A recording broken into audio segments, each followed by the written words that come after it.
Hi, you guys. Rebecca Rose here, Series Blue, back for the third video in the Bringing Light to the Darkness series. And I kind of still can't believe I'm saying that. Am I, creating a series here? But it's true, and I am. And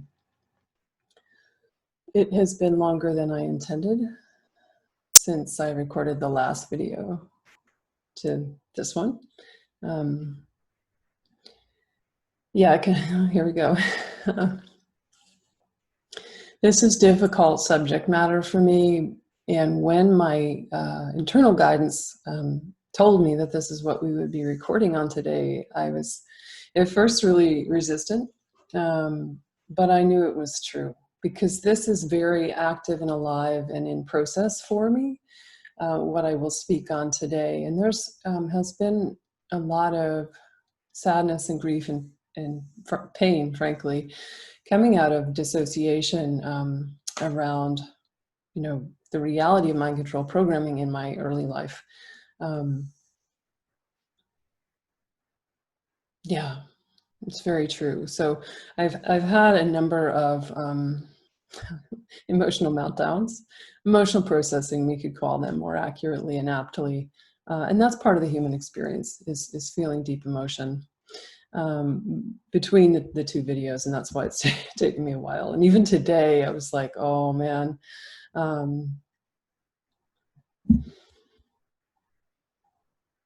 just kind of going slow as I start here. And yeah, I can feel it. I can feel it. I know I'm held here, and I want to say again, thank you so much for everybody who has offered their support on this. It's a big journey for me, but on this little channel out at the far reaches of YouTube and some outer orbit.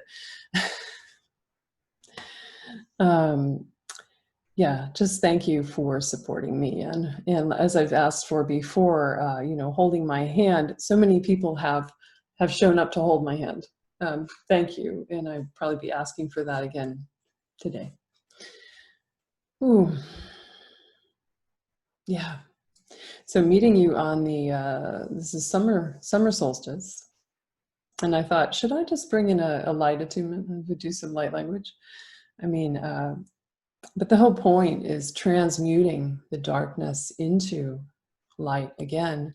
And what better day than the longest day of the year, the summer solstice, the greatest light, the greatest light. So I make this an offering into that eternal light. Truly. That's always my intention when I'm talking about difficult topics. It's always my intention to help them heal, whether it's for me personally, for some of you out there perhaps, or for the greater collective. That's always going to be my intention. Definitely my intention. So, and I really believe in the power of vulnerability as one of our greatest resources. And I've been sitting here for a while before pressing record, kind of just working with emotions and feeling nervous and afraid, but also allowing myself to move forward and not be like, oh, I can't show my audience my nervousness or my afraidness or my grief or my sadness or whatever's coming up. I think that unites us a lot more than it separates us. And that is, true intimacy on the planet between people. I want to model that and not, as I said in my first video, to I guess be myself and have that be enough, but also to model, I guess, of directness, but also, again, the vulnerability part of the equation is so important to me. So coming as I am, in other words, maybe it's untidy, maybe whatever. My room is messy, my light isn't good, whatever it is, or my heart is raw. That's okay. That's just how I need to show up today. Definitely. That's the power of it all. So, okay, doing all right. All right, and why this particular topic? Now I want to go back to why the the guides had suggested, or I want to say like mandated this topic, was because it's so current to what's going on in humanity right now with, well, children and the fate of our children in organized, organized torture and organized mind control, organized sexual abuse that's been happening on the planet for a long time. More of that seems to be coming to light. And, you know, the future of humanity, in my mind, really depends on the well-being and safety, protection of our children.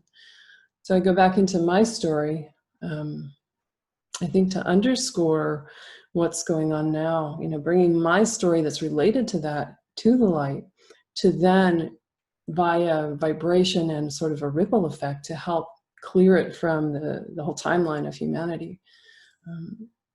So there's a sort of timeliness to it that I can and could see when the directive around this content came through. So just bringing light today on the solstice, and again thanking those who have written to me or contacted me about the inspiration I have in some way given them to make huge leaps over large chasms in their own life. That is beautiful, and I know I'm doing something helpful here. So that emboldens me to continue, I feel.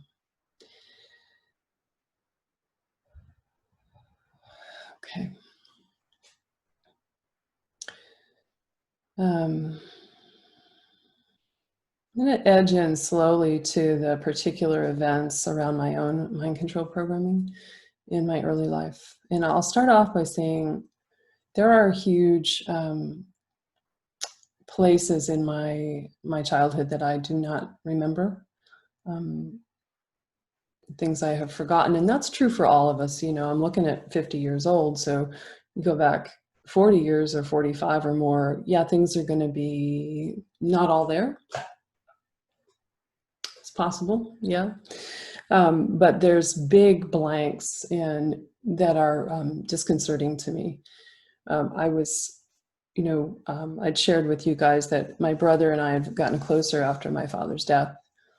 And one of the things he revealed to me, we were in conversation and he said something about the violence of our parents. And I was like, well, what do you mean? He said, well, he just had described, you know, his own physical abuse that was going on. And my jaw fell because I had no memory of that. I remembered mine and I shared that with him. So we were sharing the same experience, but neither one of us could recall what had happened to the other. I had no memory of him being hit at all, or the circumstances that might have precipitated that in my home. Very small house back in the 70s. When there's violence happening in a home, the natal family, you can't not know what's going on. So where I'm going is that I had blocked it out completely. My dear sibling was being hit in the other room, and there was nothing I could do. And I felt very unsafe, certainly. And so what did my mind, you know, do with it was it blocked it out completely to have no memory of it. And that's what is a sort of normal mechanism in the mind to keep us safe. When there's something that is so incapacitating happening or so difficult or so scary going on, particularly in childhood, that's what we do, is it's wiped clean. So now if we take that a step further and we talk about formalized mind control programming, think about the implications there. If there are specifically and intentionally introduced experiences related to torture and trauma-based mind control, and ways to wipe the mind completely about what's going on, it takes that to a whole new level. So it's been astonishing to me to have, you know, again, speaking about, you know, things, I've said this before, so much had started coming in after my father's death this spring. You know, I've been working with this material for a couple of years pretty heavily. but after he served as a handler in a way for me, sort of a handmaiden to some of the darker experiences, darker facilities, and the dark agencies that were in effect using me.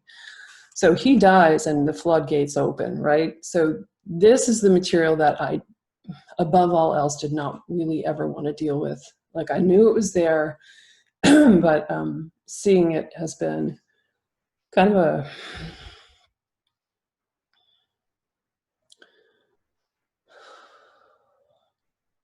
there's elements of horror to my small selves, that are revealing, the child selves that were taken into these situations, coming back to me, that are, it's difficult. So I'm not going to go graphic on you guys.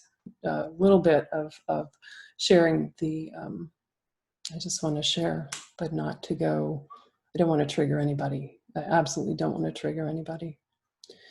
So we'll handle that with delicacy. I also want to be truthful, because sometimes the truth is, look at what's going on in our world. We're living in such a confused time. So often it's difficult to look at the truth of what has gone on or is going on. So just treading lightly into those darker shadow areas, and again, bringing light into them through this discourse is always going to be my intention.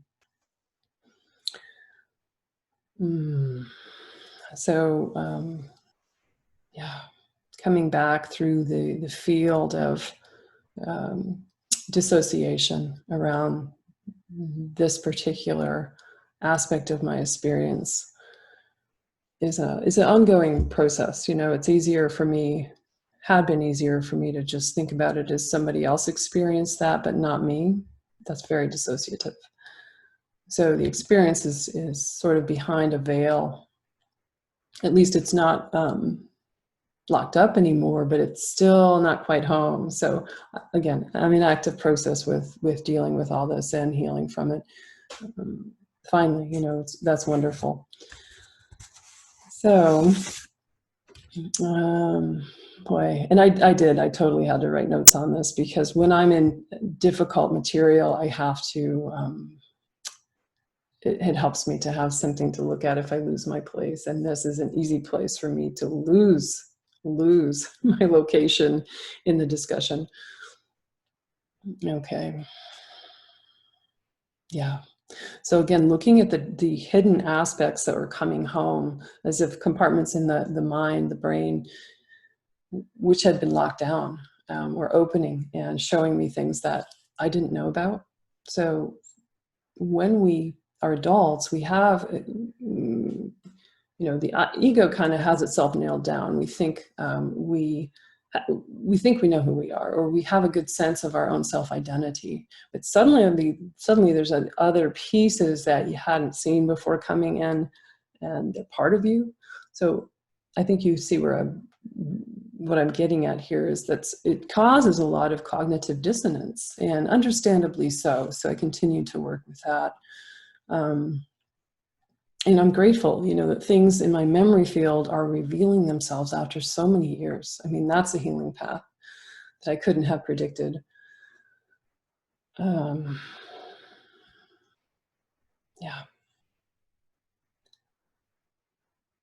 So I'm pausing like that to just gather around the, I can feel the emotional, I can feel the tender emotions there. So you can just hold my hand as I always ask for. Yeah, just hold my hand. And also, for me, what's important in this is also speaking to the emotional, again, the vulnerability. So it's not just a story, ABC, 1, 2, 3, a linear sort of, I don't know, like just a story. It more is alive. There are emotions, and there's a juice to it. It's not just a sort of dead narrative, of course. So I just pause to kind of check in with the more tender, smaller child aspects of self, you could say, as I'm moving forward. Thank you. Thank you for letting me kind of go slow. And I know you're supposed to, on YouTube, cut right to the chase and get real, quick and to the point. And I'm getting there. And this is all related. This is all kind of backstory, going into more of the particulars around my own programming, and how that was done and why. So what are the basics of mind control programming? If we look back at the initial, like MKULTRA, so Project Bluebird, I think, was the beginning point around 1950 for this stuff to be developed. Project Bluebird, which became Project Artichoke, which became MKULTRA, MK Delta, and then the more modern day Monarch mind control programming. These were funded by the CIA. MKUltra has been, declassified. I think the documents available are heavily redacted, but at least there's some information in the public domain now that these are actual things that had happened and are still going on now to people worldwide. What is the point? Who is doing this? The CIA, Department of Defense, deep state government, shadow government. Why? Well, to be blunt, I would say to create a perfectly controllable slave, an operative that could be used in multiple situations and then have no, for whatever reason, a puppet of sorts that would then have no recollection of what they had done, their actions. Because in mind control, your mind is being fractured. There's other alter people inside of you being created through that mind fracturing, which is often carried out through electroshock, torture, hypnosis, and I think nowadays perhaps using psychotronic means also. So this person could function as a spy or a sex slave or a assassin or something more ordinary. Anybody who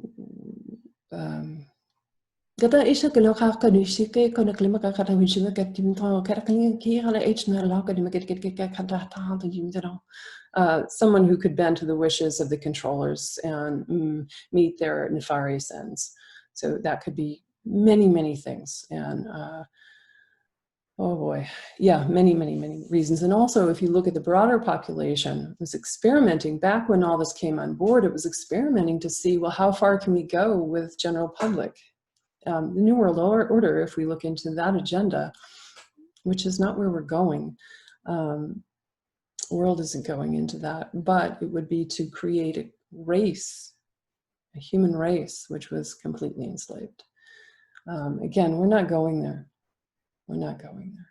But that was part of the investigation. How far can we take this? Yeah. And it makes me very glad that I'm speaking on this today. It needs to be spoken of. And I never wanted my voice to be a mouthpiece for any of this. I'd rather have none of this on my resume. I've wanted to go back to having a normal life, and before I was really paying attention to this stuff in my own personal history. It's been, I would say, pretty isolating. It's been very isolating. Though worth it, I'm moving through, and you guys are helping me. Yeah, thank you. So again, the mind control programming is to destroy the coherence of individual identity and create fragments, a fractured psyche with compartments that can, almost like a whole other identity that can be activated with a command. So it sound a little chilling to you? I think a lot of you who are watching know about this stuff, so that's why I'm kind of going quickly through the mechanism here and the background on it. For those of you who don't, there's a little armature here, a little bit of context for you. Yeah. So I will, a little bit about that with me was a little anecdote. about a different part of me coming out that was used in the dark programs. Was that I was in a recent, I did a sort of an exchange of services with a colleague of mine who's also an energy worker. And I was in the session with him, and he was doing, you know, kind of clearing the energy field. And he was doing a lot of finger snapping. And I started to get activated in what I call the open channel command prompt vessel, which is an experience for me that in which I feel totally blank, like it's alarming hell blank, like there's no one home. And I'm waiting. I could feel the internal voice saying, at your service, at your service, at your service, at your service, at your service, you know, like waiting for the command, like, what am I supposed to do? I'm ready to serve, with no personality of Rebecca. And yeah, and it was activated. The finger snapping is something that's often done in hypnotic training, if you like. And it was, you know, on command. So he was inadvertently, without knowing it, activating that. So I'm working to integrate that aspect of my experience. And what would an empty vessel, open channel, waiting for work orders, let's say, what would I be used for? It was everything I mentioned in the first video, particularly work off-world on the moon, and especially in the war zone stuff, and the biotronic war zone, and the technology testing on the battlefield and on Mars. So I'm almost like an open vessel without pretty empty, not necessarily, I mean, I'm biological, but not necessarily connected completely in a soul way. So I know that's more, I'll talk more about the off-world stuff, probably not so much in this video. Yeah, Mars is a whole another series of videos that'll be there. I'll be speaking on that, but just wanted to give you sort of an example of one, let's say, creation from my mind as a result of the programming. So yeah, and that's being beautifully integrated. But you know, it's sort of unnerving to feel myself fall into that state. Very unnerving. Although the you know, Rebecca, myself talking to you, was also on board, noticing what was going on. So it hadn't completely taken over the field of awareness. But there's a certain level of shock to that when it first comes in. Yeah.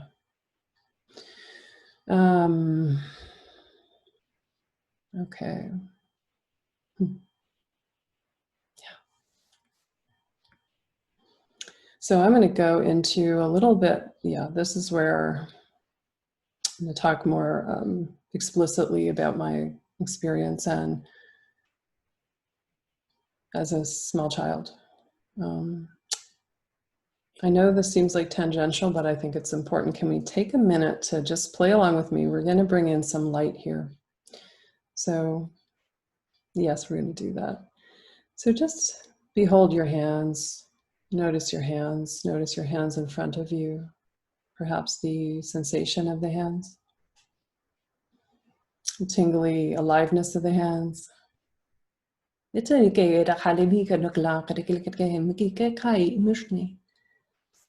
And you might feel, see, sense, or know that you are holding a ball of light, beautiful light, divine light, the light of cosmic creative consciousness. Just holding that in your hands, holding it there, feeling it, sensing it, knowing it, and allowing it to expand through your energy field around you.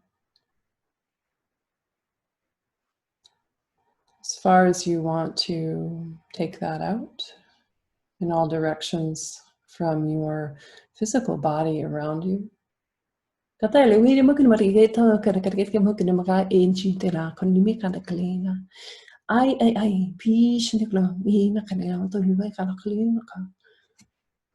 Yeah. Yeah, so beautiful. And then just, if it feels right to you, drawing it back into the heart. The heart, maybe you want to cross your hands over your heart and sort of drawing it back into you and anchoring it in the heart. Yeah, there. Thank you. Thanks for playing along. I know it's sort of a like, wait, what are we doing? There's a point to that. Thank you. So, okay, just resting in that light and reaching for your hand. Okay. So one program I was given to when I was a child, where most of the mind control programming, as far as I know right now, was carried out, was an underground, largely underground facility.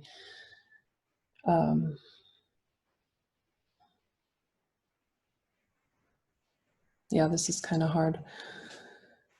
Military and the special government black projects sort of facility underground. And I was kept in a cage. I was kept in a cage.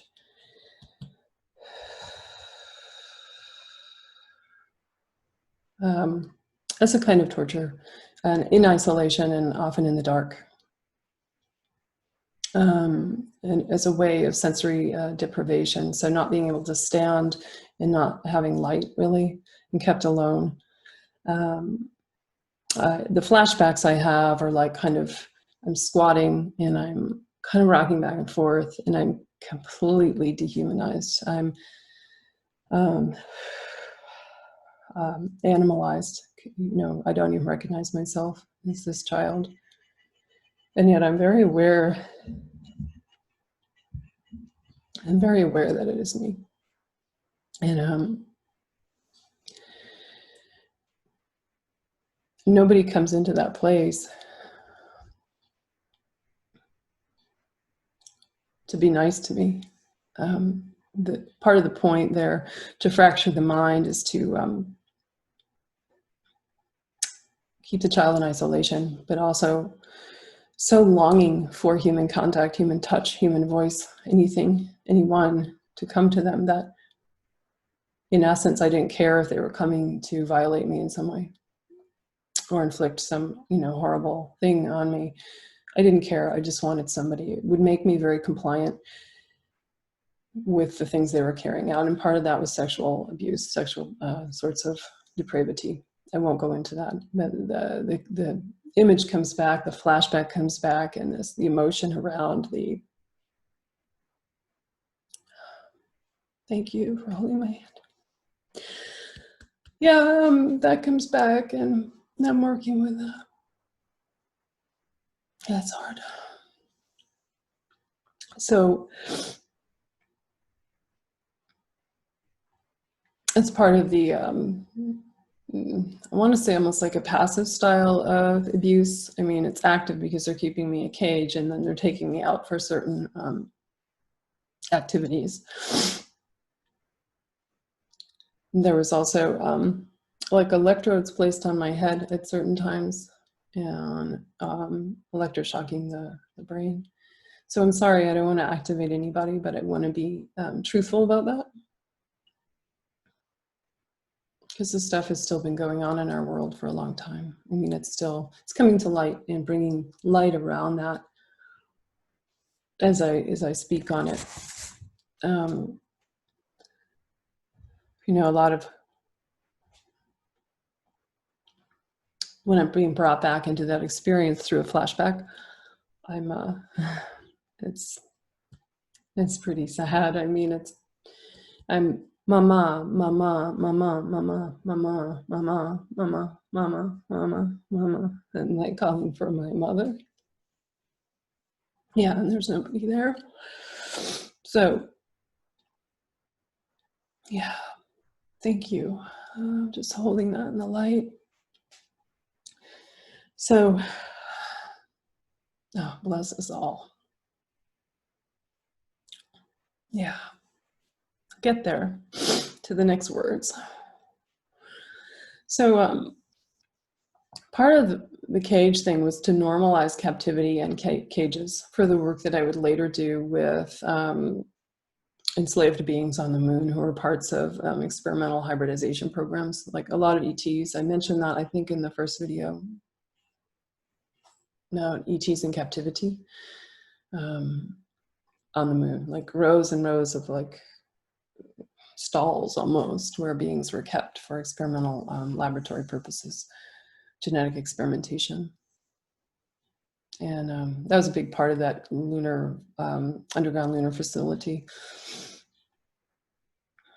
And there was also a kind of, this is an element of mind control programming, is the sort of flip-flopping or the reversal of victim-perpetrator roles for the child.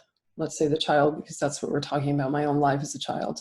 So at first I'm a victim in the cage, I'm experiencing the cage, and later on, and in the cage, in the Earth facility underground, I'm having certain things taken from me, biological componentry, let's say DNA. I'll get onto that, but I'm trying to just illustrate how this is done. So later on the moon, I would be more of a perpetrator, if you like, under mind control. I would be stealing certain information from the ETs, partly with my mind, using psychic means, psionic means, to gather information, intel from the beings who are in captivity. And that was part of the job, as I understand it so far. I mean, there were other aspects of it, but then it's almost like, so what is that doing in the mind of the one being mind controlled, or you know, going from victim to perpetrator confuses who is right and who is wrong, and we end up blaming ourselves, which creates a sort of I think I want to say like a paralyzed state where you can't go one way and you can't go the other way in your mind. You know, if you wake up to some of these memories, as I did, and start to try and figure it out with your conceptual mind, it doesn't make any sense. And pretty soon, the psyche has twisted it around, twisted the whole story around so that you were the bad guy. You were the one who was responsible for the abuses that happened. That is very classic mind control programming. And to keep you in a paralyzed state. So you can't heal, you can't ever talk, you can't ever reveal what happened to you.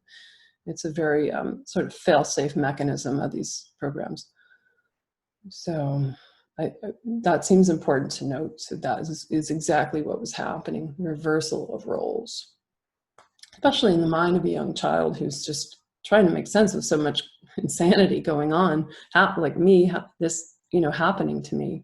Nothing makes sense.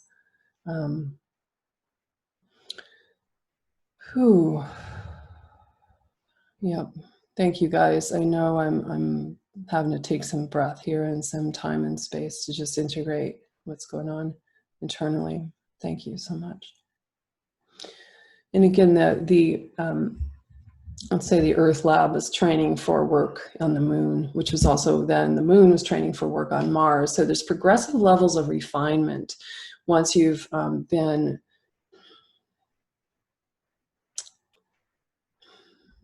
trained and programmed, fractured in a certain way, so you can become an operative with no memory.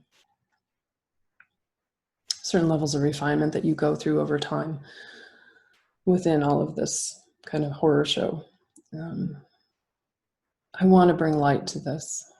Part of me was like, I can't talk about this. I need to have something lighter to speak on. But again and again, I was coming back to like, I have to tell the truth. I think for my own healing, I have to tell the truth. If I bring it back to just my own well-being, I know I have to speak the truth. And as I said in my first video, all of that was, all of my kind of coming out with this was to help myself heal, but also I do not want to cooperate with the dark agenda. And by being silent, that's exactly what I felt like I was doing. So thanks for bearing with me on this. We're not quite done with with this.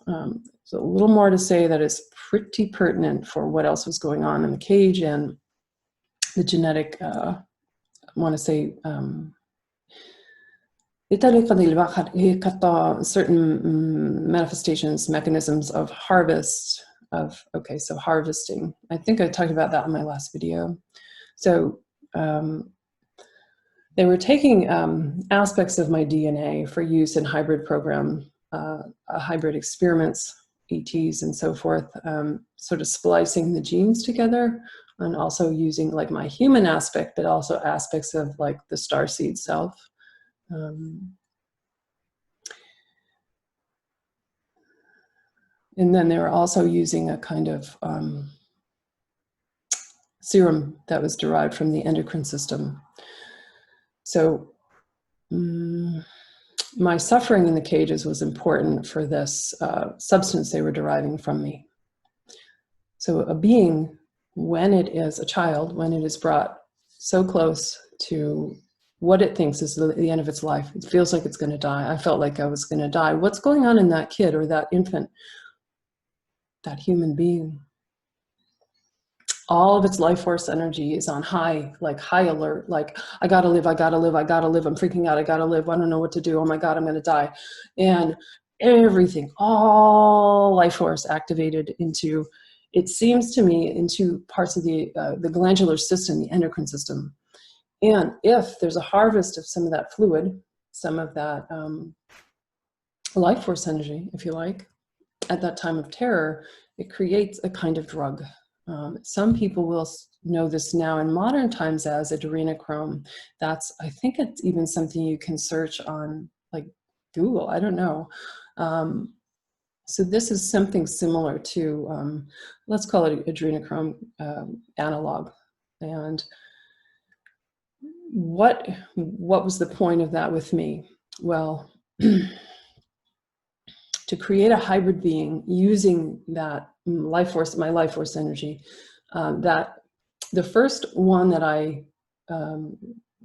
remembered, made contact with, if you like, was I want to say like an elven because of its ears. It was tall, very tall, taller than a human, type of lithe, very lithe, lean, elegant movement being, part hominid, part, I'll just say elven, and part ET. That was used as a kind of runner and a kind of spy, with a lot of longevity. The ability to go for a long time and not need any sustenance at all, even though it was a biological being. Now that is part of the function of this adrenochrome analog, this secretion from the endocrine system. Yeah, a being that will not grow old and will need nothing to survive. And the beings I have seen so far created with, again, aspects of the DNA, aspects of endocrine system secretion, and also my own, they were taking like I want to say like a snapshot or the blueprint of my own consciousness and putting it in the being itself. So this elven being had I want to say like my own consciousness or something in the original, yeah, the blueprint is what the word that keeps coming to me.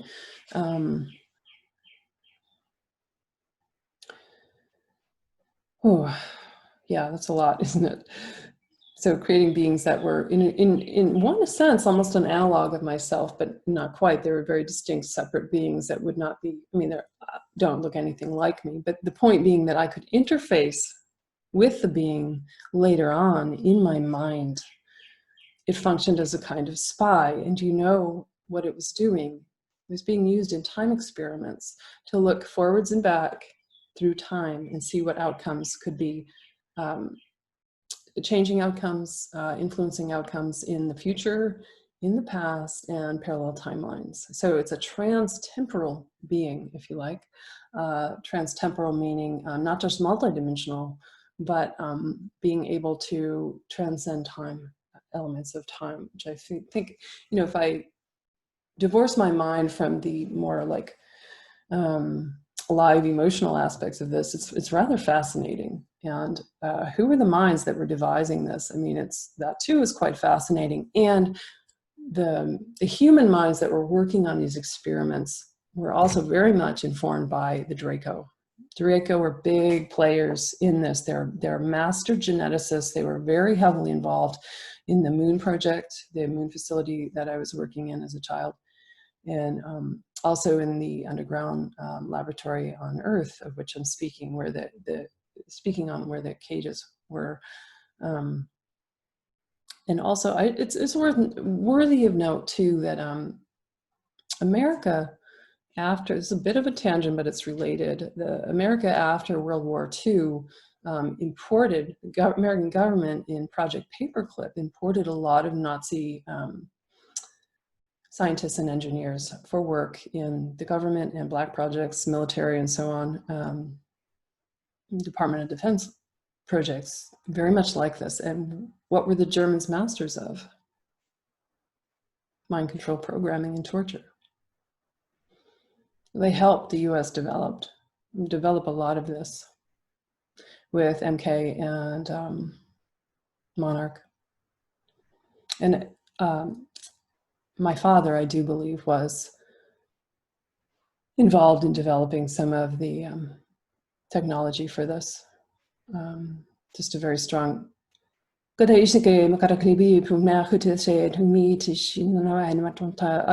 believe he was involved in sorting out some of the technical engineering, and also was also being mind wiped himself. Like, I think he worked on projects and had his memory bank blank slated, so he wouldn't really recall.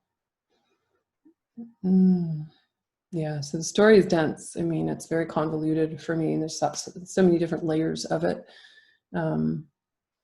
What else about this hybrid being?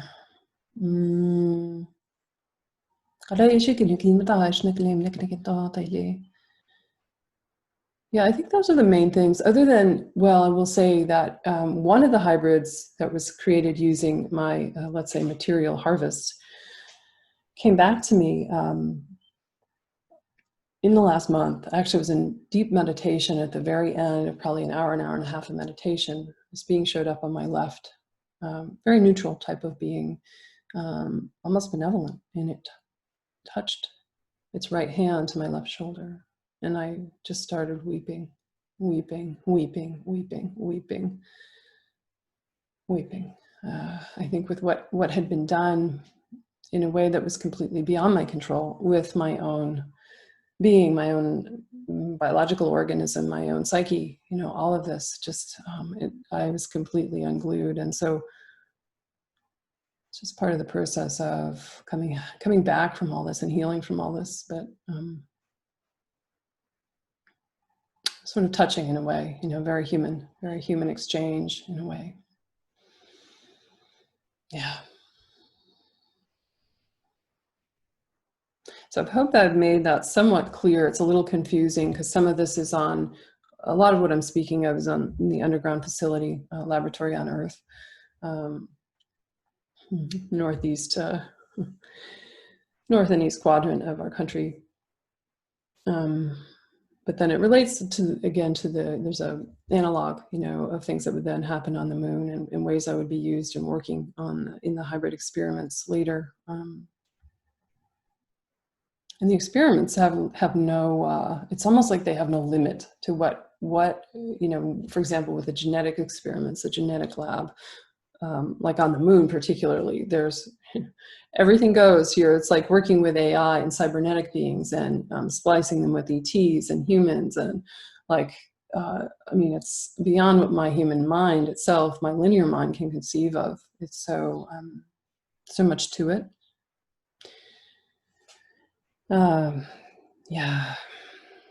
Okay, I have to check my notes. So there is a lot to this. Okay, I think I did mention that I was later telepathically interfacing with this, I just call it the elven being. I don't have a better name for it. I call it that because of the ears and its particular look, and it's sort of had straight hair with like bangs and almost like a bob. Very interesting. But interfacing with it mind to mind, almost like seeing what it would see in these other timelines, and into the future, into the past. So these were part of time experiments at this laboratory. underground. I'm trying to see how long I've been going on this.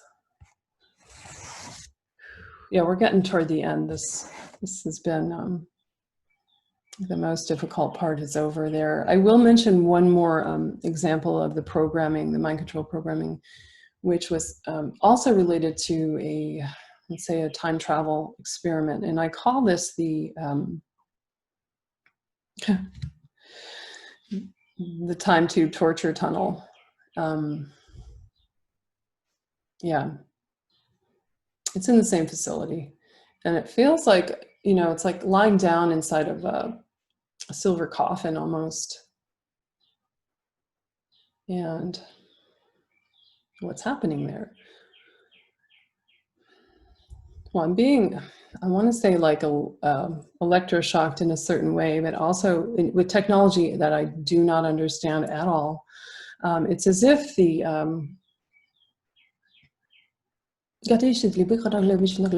part of this was to create a fracturing of the mind because it's quite painful. So further splintering here to program me, but also, so within this, while it's activated, the time tube, I feel as though I'm being split limb or pulled apart limb from limb. I mean, it's these flashbacks that I have been given, the memories of it are just, yeah, they're difficult. It's painful, very painful.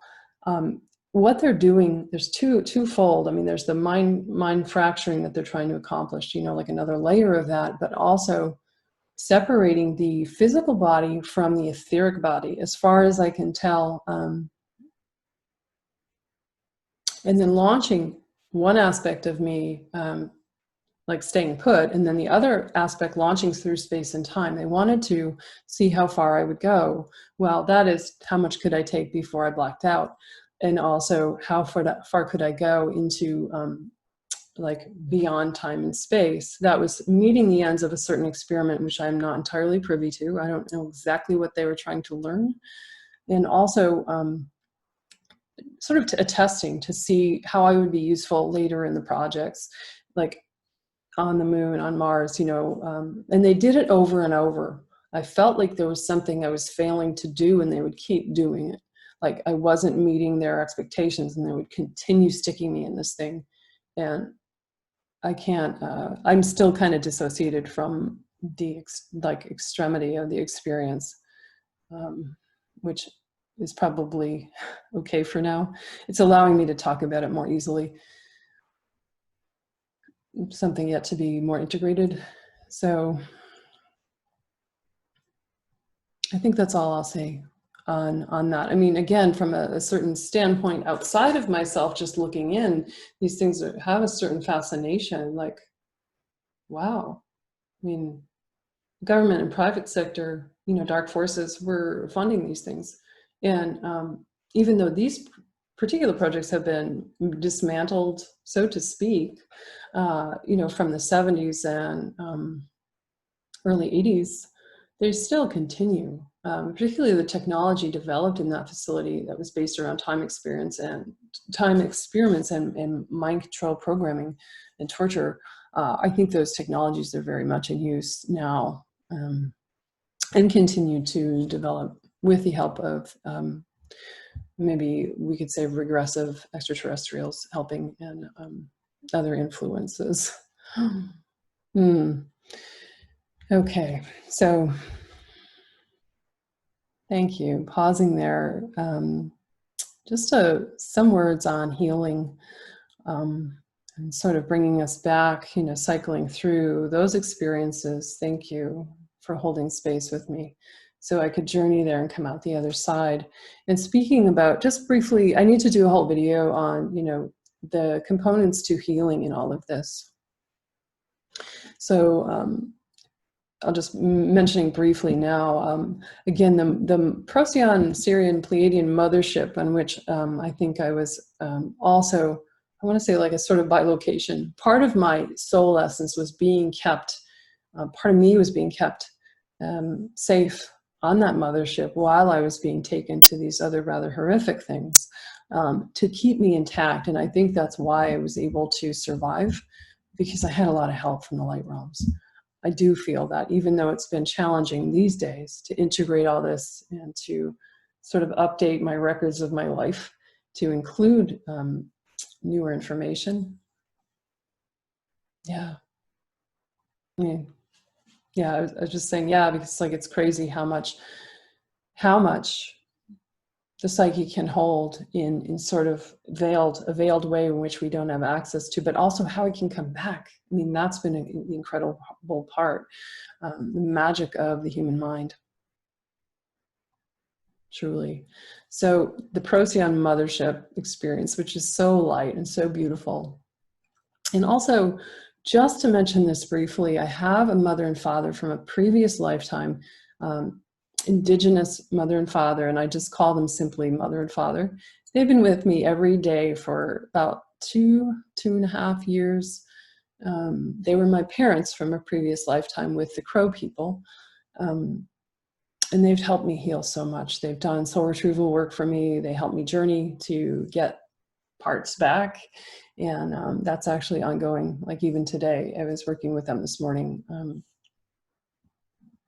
And their love is so beautifully unconditional. So those are a couple things. Yeah. Oh, so I'm just like melting into their energy field. I asked them to be with me today before I pressed record. I know they're around, and I could feel a lot of guides coming in to support me and embrace me, envelop me as I was just about to press record here today. So the other thing I would say, and again, probably part of a longer video discussion on just this topic of healing, is that my personal method, if you want, working with like flashback states and extremely difficult emotions around everything I mentioned, or terrorized states that can, come and go as part of the integration of it all, is to actually, within context of my meditation, which is, I work with a very somatic meditation protocols, grounded in the body and what the body knows, because as far as I'm concerned, the body holds, they can wipe my mind, but they cannot wipe out what the body knows and how things are stored in the musculature, the viscera of us, my physical soma. Anyway, I'm trained to sit with difficult emotions and to not turn away from them. That's been my ally in working with this. So when a difficult mind state comes in, part of the reason we panic is because, or we get PTSD, is because it feels unmanageable. We think we are going to be engulfed and destroyed by the emotion behind it. What I actually do is counterintuitive, but to actually sit there and feel the feelings, which is in effect going back and feeling the feelings of the small child in that state of depravity, of helplessness, of terror, and letting her feel what she feels. Feelings don't kill us. They're painful, and we are wired as humans to seek pleasure and avoid pain, but they won't destroy us. What destroys me is avoidance and failure to show up for those emotions. That's what keeps that cycle running. It keeps us running ragged. Yeah. So showing up, letting myself have permission to just feel it. It takes some practice to do that. But I've had many years of working with certain meditation, again, protocols. So I know how to do this, and it's been enormously helpful to me. I'm so grateful for that. The next step of that is to then give the child what it needs. So for me with the cage, what did I need to do? There's someone coming to get me out of the cage, or maybe I get myself out of the cage. But in effect, we're creating a new outcome with the power of co-creation, co-creative universe. And then I sit with that feeling. Sit with that feeling. What does that feel-good feeling, that feeling of rescue and release, healing, being cared for, held in the arms of a caring adult, perhaps a caring parent, this heals the heart, this heals the wounds of that small child self. Heals me. I mean, it heals us from panic and terror and anxiety and all the degraded mental states that can arise around this. Very much. I mean, I've been very successful in working with myself in this way. So I just share that in case you are yourself or are struggling with something similar that brings you to a similar place of, we all have places where we don't want to go because it's painful. It doesn't have to be what I'm talking about at all. It doesn't have to be that. It can be something much more ordinary, let's say, but it's still painful. And we tend to, you know, we're good at resisting and we're good at avoiding. We just are. We just are. But yeah, just happy to share a little bit of how I'm working with this in the light. And again, bringing light to all of this as I come to a close here. And we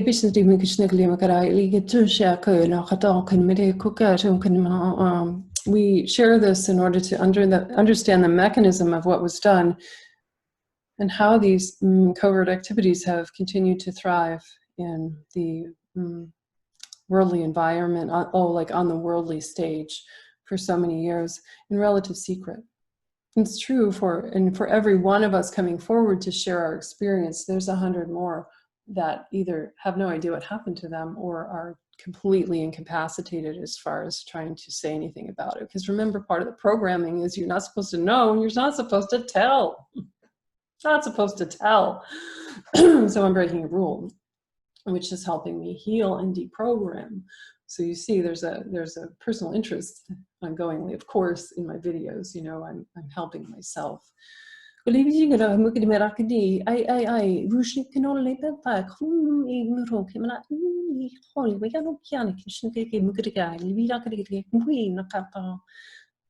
here, as the noticing it's getting kind of dark out, the end of the longest day of the year is coming to a close. Bringing light, bringing light, bringing light, bringing light, bringing light, and dedicating this to the children across all time, all space, who have suffered enormously in unspeakable ways. Yeah. Bringing all of it back into the light. Bringing all of us back into the light. We've all been touched by childhood wounds, childhood trauma in some way. So just holding everyone's hands and bringing in that light ball again, surrounding everything, sealing it almost with this beautiful, beatific ball of light, letting it dissolve into the heart space. Yeah. Thanks so much for tuning in today and holding space in a you know, with very anomalous experiences that I've shared. Bless you for following through. If you've reached the end of the video, thank you. And your comments help so much for me to continue. So please comment, and share the video if you feel moved to. It means a lot to me. And just thank you so much. Signing out for now, Sirius Blue.